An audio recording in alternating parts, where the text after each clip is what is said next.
আসসালামু আলাইকুম, সবাইকে স্বাগত জানাচ্ছি আমার চ্যানেলে। বরাবরের মতো চলে আসলাম আপনাদের সামনে আরও একটি রেসিপি নিয়ে। আজকে বানিয়ে দেখাচ্ছি ভীষণ মজার একটি নাড়ুর রেসিপি। নারকেলের সাথে আরও দুটি উপকরণ যোগ করে আজকে নাড়ুটি বানিয়েছি। সো গাইস, আর কথা না বাড়িয়ে চলুন দেখে নেওয়া যাক রেসিপিটি। নাড়ু বানানোর জন্য এখানে আমি একটা পাত্রে নিলাম হাফ কাপ চাল। আমরা যে চাল দিয়ে ভাত রান্না করি সেই চালটা এখানে নিয়েছি। 1/4 চা চামচ লবণ আর একটু পানি দিয়ে চালটা মেখে নিচ্ছি। চালটাকে মেখে সাইডে রেখে দিচ্ছি। চুলায় একটা হাঁড়ি দিয়ে দিচ্ছি 1 কাপ সাদা তিল। চুলার আঁচটা একদম লোতে রেখে অনবরত নেড়েচেড়ে তিলটাকে ভেজে নিব।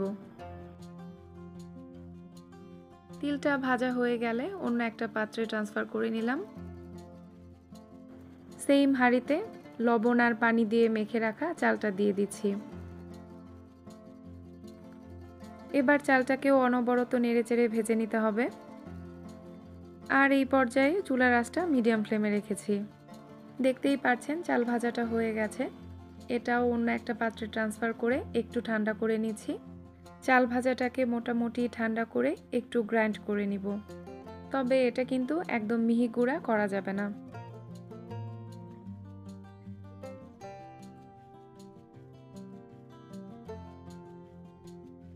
এবার প্যানে দিয়ে দিচ্ছি 1 টেবিল চামচ ঘি। দিয়ে দিচ্ছি 3টা এলাচ, 2 টুকরো দারচিনি আর একটা তেজপাতা। এই পর্যায়ে দিয়ে দিচ্ছি 1 কাপ খেজুরের গুড় আর দিয়ে দিচ্ছি অল্প একটু পানি।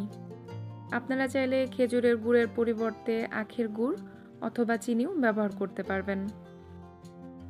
নেড়েচেড়ে গুড়টাকে গলিয়ে গুড়ের শিরা তৈরি করে নিচ্ছি। 2 কাপ কোরানো নারকেল নিয়েছি। কোরানো নারকেলটা গুড়ের শিরার মধ্যে দিয়ে দিলাম।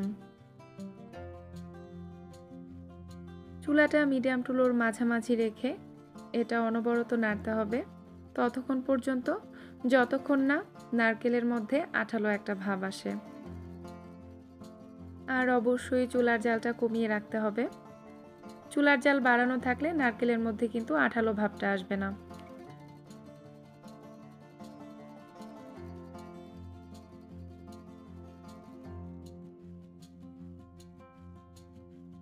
তো দেখতেই পারছেন নারকেলটা কিন্তু স্টিকি হয়ে গেছে।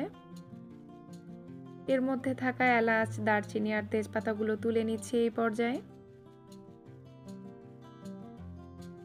আর অ্যাড করছি আরও 2 টেবিল চামচ কনডেন্স মিল্ক।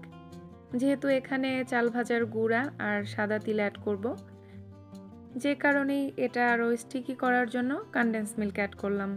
তবে আপনারা যদি কনডেন্স মিল্ক না দিতে চান সেক্ষেত্রে প্রথম পর্যায়ে যখন গুড় দিবেন গুড়ের পরিমাণটা বাড়িয়ে 1.5 কাপ করে দিবেন।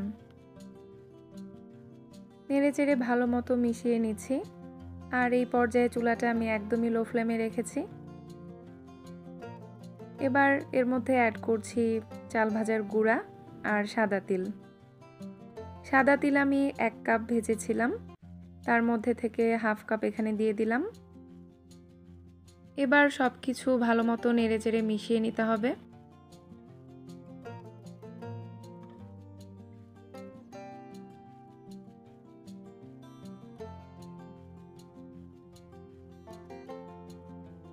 এই পর্যায়ে এটা একটু চেক করে দেখছি যে নাড়ুর আকৃতি দেয়া যাচ্ছে কিনা।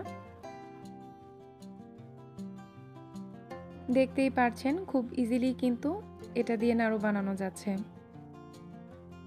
চুলা থেকে নামিয়ে মোটামুটি গরম থাকা অবস্থায় নাড়ু বানিয়ে নিতে হবে। আর নাড়ু বানানোর আগে আমি কিন্তু হাতে একটু ঘি মেখে নিয়েছিলাম।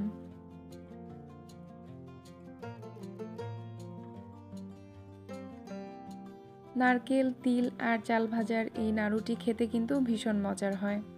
আপনারা ট্রাই করে দেখতে পারেন, আশা করি ভালো লাগবে। সো দর্শক, আজ এ পর্যন্তই। পরবর্তী ভিডিও দেখার আমন্ত্রণ জানিয়ে শেষ করছি।